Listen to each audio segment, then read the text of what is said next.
So this will be the secondary imaginary scenario that we kind of descend into in the second half of the session. Imagine you're in a library. All three of you aren't even in a fucking band. You have nothing to do with music. You're just in a library looking for a good read.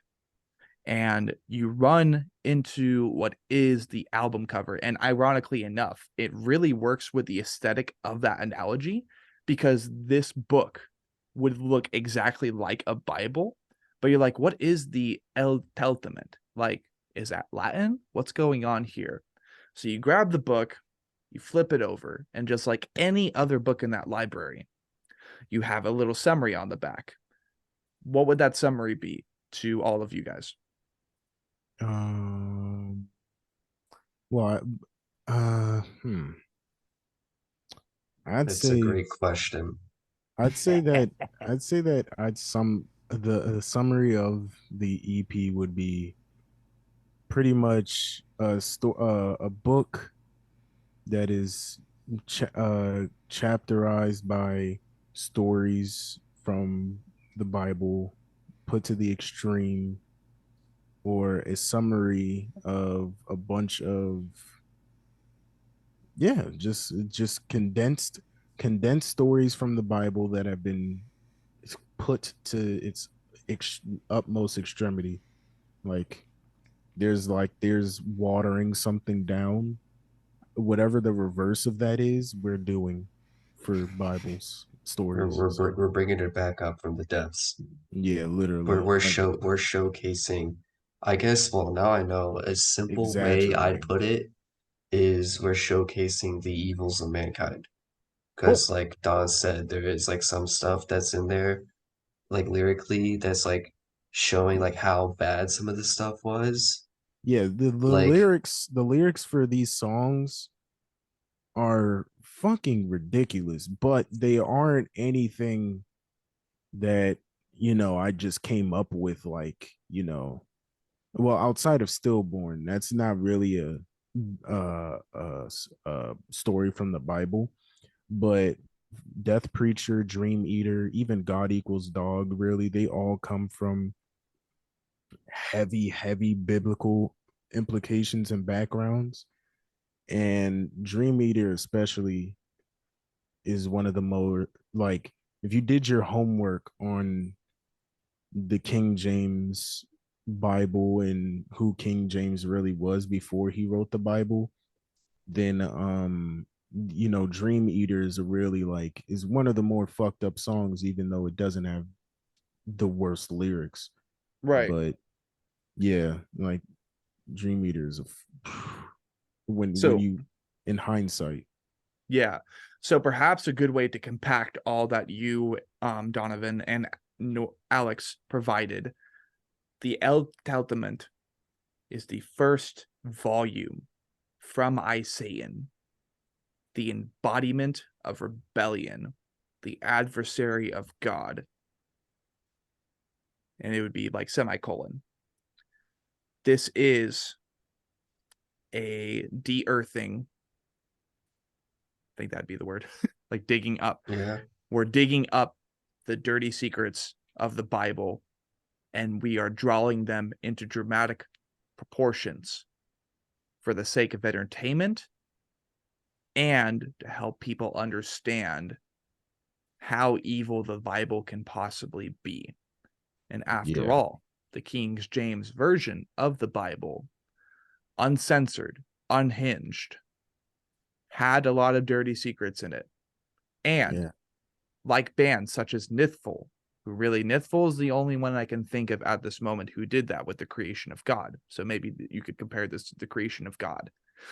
This EP is meant to provide you a different perspective on what the Bible provides to all of its considerably brainwashed followers. But that's just me stating that. So I like that. I really do. And the fact that this is just an appetizer compared to what you guys will be providing in the future. It's a little snack. It's like a little child level reading to just kind of yeah, get you into and what they want, what you guys want to do. yeah, and also too, we're not gonna stick solely to Christianity, because with a name like I Satan for a band, it's pretty like, oh yeah, all these guys are gonna do is bash Christians. I don't think that is what we're gonna do. Well, me being a lyricist, I know that's not what I'm gonna write about for the next other stuff, but just for the people who are listening, the and you can take this at home or take this to whoever. The newer I Satan material will be the vision I have for all the I Satan material going forward is that instead of writing about Satan himself, we're gonna do forms of Satan from different mythologies. Ooh. So whether that be like an Oni from Japanese mythology Or maybe or Hades from Greek. yeah, Hades from Yeah. Greek mythology, um Hel from Yes. Norse mythology. We're gonna just write about different mythologies and the sort of adversary for all of, you know, the different mythologies, because I feel like Christianity is like a dead horse that has just been beaten repeatedly by bands Yeah. in our genre. Right. Yeah, And I going back to us changing it up and trying something new and fresh. This is more or less like a giant concept and idea. All right. yeah, 1 Satan second, as an boys. idea I'll be right rather back. than a person. Sorry. So as we continue, hopefully, that will be the only second pause per se. Kind of diving back into it, what I like is that, Donovan, I remember you discussing this type of narrative and lyrical roadmap, right, with DT. I'm glad that is indeed coming back. I remember you talking about that way back in the day, just like not just attacking Christianity, or not even attacking Christianity, but like acknowledging the evil and the darker elements of the narratives that people throughout history have written, acknowledging the darker sides of those mythos. I am excited to hear that you are indeed continuing that roadmap, lyrically speaking, and I look forward to all future installments of I Satan regarding that manner. Yeah, I'm glad that with Disembodied Tyrant that Blake is still carrying on the like the whole shtick of like not just attacking Christianity, because now the new EP that they're putting out is the Poetic Edda, which is basically, if you didn't Norse. know, yeah, but the Poetic Edda is the name of the Bible for Vikings. Yep. Which is Because there's the fucking, Poetic Ada and there's the Prime Ada. yeah, it's so fucking cool. I love it. I cannot wait for that EP to release. And one of my intentions, among others this year, to kind of like really boost the podcast is to have both Disembodied Tyrant and Synestia in one call and talk about the split EP. So hopefully that ends up working out, but we'll see what happens. So we have that That'd back be of the very book cool. summary. I agree. I don't think anybody's done that before with just two bands in one session because they happen to do a split EP. I don't think anybody's done that before. So I definitely look forward to the opportunity if it comes into fruition. With that back of the book summary in mind for the Eld Teltament, I wanted to go ahead and do a brief track by track lyrical explanation per se, with Donovan's help regarding all of these tracks and their respective features, starting with Dream Eater. Okay, so you want to do a lyrical like run through? So Yes, please. So do you want me to just tell you what it's about, or do you want me to go line by line? Just go ahead and tell me what the song's about. Okay, well, Dream Eater.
is something I read. So back before King James became a priest and wrote the Bible, wrote his first edition of the Bible, he wrote a book on demonology and witchcraft called the Book of Demonology and Witchcraft, back in 1680, however the fuck. He played both And, sides. yeah, literally. And well, it was mainly to hunt witches and demons. It was a Oh, book to hunt witches and demons. And what he did was that if you say were a kid, and he did this to children and adults alike, basically what he did was that if you were having like sleep convulsions, which is normal now, but because we know what it is, but yeah. back then you're shaking in your sleep or having nightmare. Witchcraft. Witchcraft, you're possessed or something like that. So what he would do is that he would send people like to die, like pretty much burned at the stake or something like that. If you were a witch or a child, he'd say you possessed by Satan. He's shaking in his sleep. He's having, Pardon me. bless you. Thank you. But yeah, he's shaking in his sleep. This, that, and the third. Something's wrong with him. And then they would send you off to be murdered. So Dream Eater is basically a perspective from the people who were cast to die because they had a nightmare. Sweet. And so I can wrote about King James as if he was the eater of dreams. Like, you're not allowed to dream or else you will die. Right. Yeah, so And of course, it's probably in respect to your prior project teaming up with Blake Mullins and shit. But was there any specific reason behind wanting to get Blake Mullins featured on Dream Eater? I like his songwriting. Oh yeah, it's songwriting. He's great. But yeah. Oh shit. Hold on. You guys seem to be on my speakers. Okay. Headphones. Cool. I can hear you again. Yeah, Blake's songwriting is just unbelievable. I mean, me and him being best friends, I've already heard most of the Poetic Edda. I've heard the new single that they're releasing on the 26th. I've heard, I think, another song on the EP that hasn't come out yet, but I'm telling you right now, Blake is one of the greatest songwriters to ever, like, and I birthed that. I created a monster because he I hit him up and was just like, "Hey, you do good Knocked Loose covers. You want to write music for my band?" And he was like, "Sure, I've never written music before." And this is the shit he's producing 2 years later. Like, it's Yeah, honestly ridiculous. It's he's ridiculous. a modern age Mozart. I can agree with that, man. Especially like a part of me wants to manifest trying to get him into my own project as like like a lead guitarist or something, as well as a backing vocalist, because I want his spectrum in my music so bad, but I know that he's like so incredibly preoccupied by DT and other endeavors, including Yeah, mixing and and mastering it's for the other thing bands. though is that like his ethic is honestly unbelievable. Like, the guy literally, well, I don't know if I can put this out there, but the guy literally, like, he is one of the most hardworking people I've ever known in my life. Like, that guy, so He's dedicated. he's so dedicated. So I don't even think you guys know this, Alex and Matt, but for after the EP was written and all that stuff, the dude literally, his hamstrings got disconnected from his thigh because of how, like, he was sitting in his chair for 16 hours a day mixing and writing music for DT and whatever. So, that's Jesus why I Christ. kind of Jesus. that's why I kind of like joke on Matt a little bit for this Yeah. 20-second snippets, is because like he admires Blake so much, but he hasn't gone through the mental breakdowns needed to be the mental breakdowns and the 12 hours of swamp ass needed to be Blake. Oh man. Seriously. No, that's awesome. And shout out to Blake Mullins. He's always been a great dude. And I hope to host him and the rest of DT on the podcast as soon as possible once again regarding their new EP. But track 2, we have Death Preacher.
Obviously, Abiotic has been around for a long time, but real quick, what is going on here lyrically?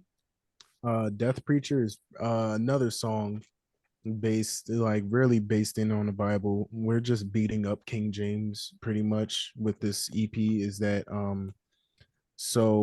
what he also used to do is that in 16 around the 1690s, when after he was already established as a priest and he already wrote his Bible, he preached to the masses of where was he?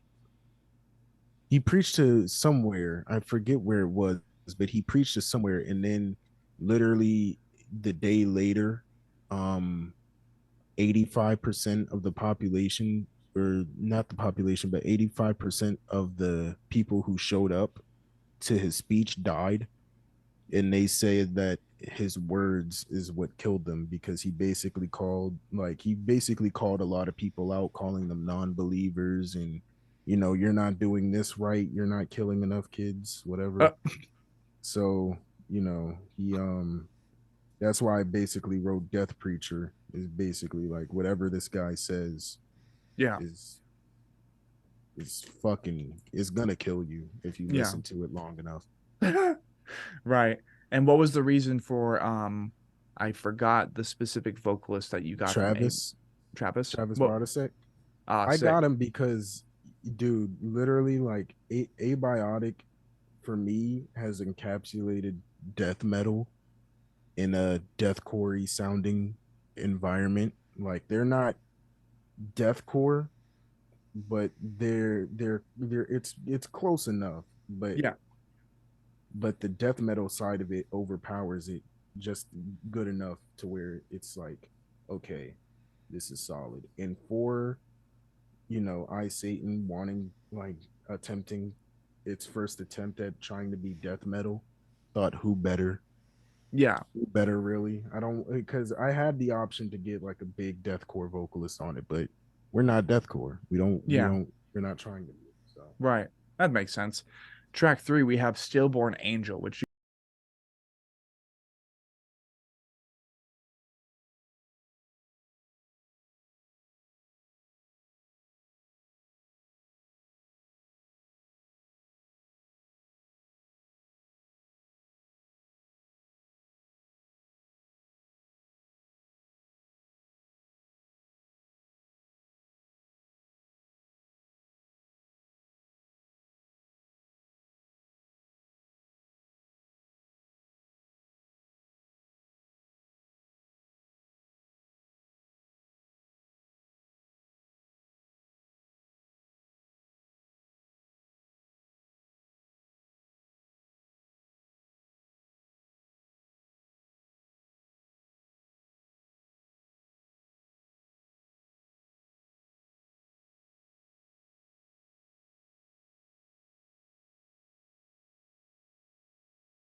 We were discussing the lore on this a little bit earlier, but I wanted to go ahead and get any other commentary you had for it Well, out into the universe.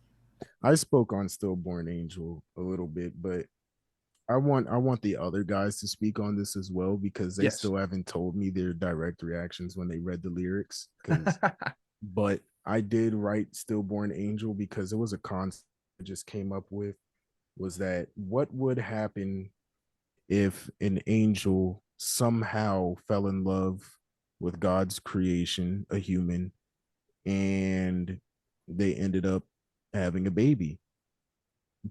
So I took that as in, well, you're an angel, right? So you're a virgin, and this, that, and the third. So if you're having sex and getting pregnant without marriage, you're not divine anymore. You're not an angel anymore. So the baby is stillborn, which means that it died because it lost its divinity. It's an angel mother who's losing her divinity because she had sex. And so, but the lyrics go into way, way greater detail than that. And I want Alex and Matt to give me. You should watch the lyric video when you listen to the EP. The full visualizer is on our YouTube channel, all with lyrics and subtitles. Badass.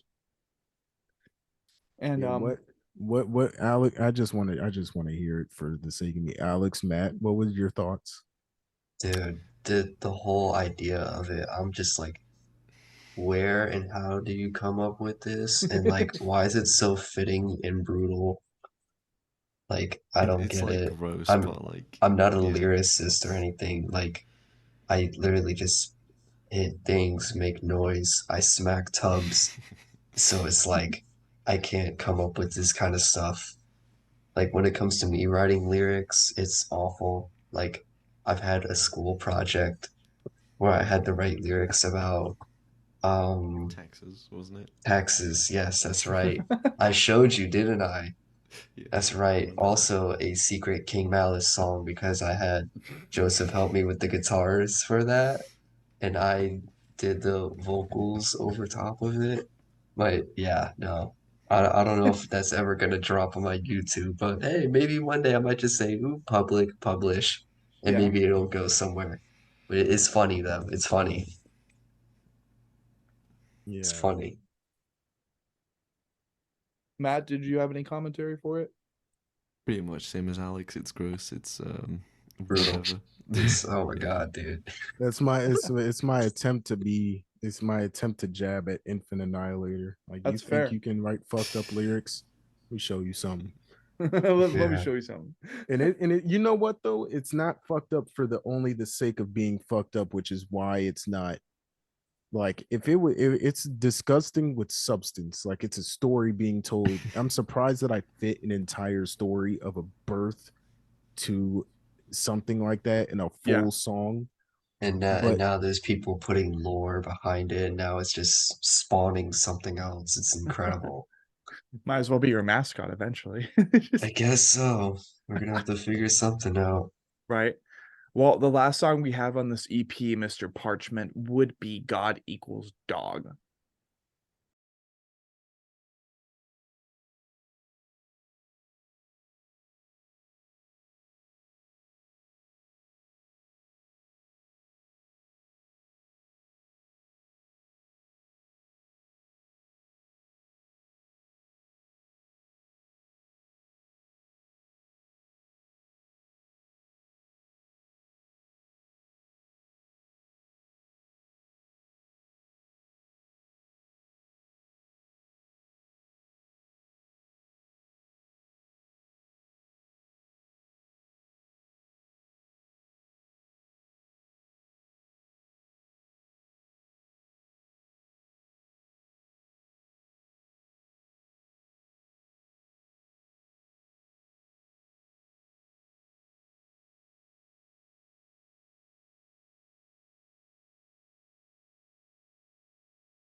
Okay, well, God Equals Dog is one of my favorite Behemoth songs ever.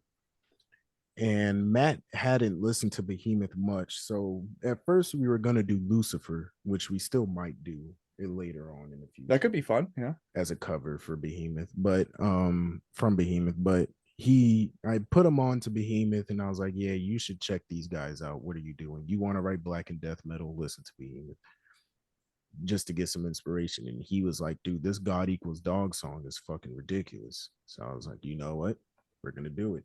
Let's cover it. And yeah, to be honest, that song might be like our second best on the EP. I'm not gonna lie, because all of us Yeah, coming together, we really made it our own song. Like the yeah, vocals, the symphonics, the drums, we turned it into our own song. Fuck yeah, yeah, dude. because like I already knew that song on drums, but I didn't know it down to like note for note, like you normally would for a cover, getting it kind of close. I knew the basic like structure of it, and I was like, what if I took this song and made it more brutal, added more double bass, more blast beats, Ooh. and then we were all like, what if instead of that build up to nothing, we just added a breakdown and made it stupid. And we Ooh. were like, okay, and like you said, you haven't heard it yet, but when you do hear it, you'll know. But it's like it's really a one of a kind cover, and honestly, I'm not a fan of doing covers for like bands and stuff because my first band, Columbus Day, throwing it all the way back to beginning, um, we did like cover sets and we played shows and did only covers. Like we've been sitting on an EP for 4 years now and just haven't had the time to release it, finish it, whatever. We keep changing stuff. We just need to sit down and finalize it.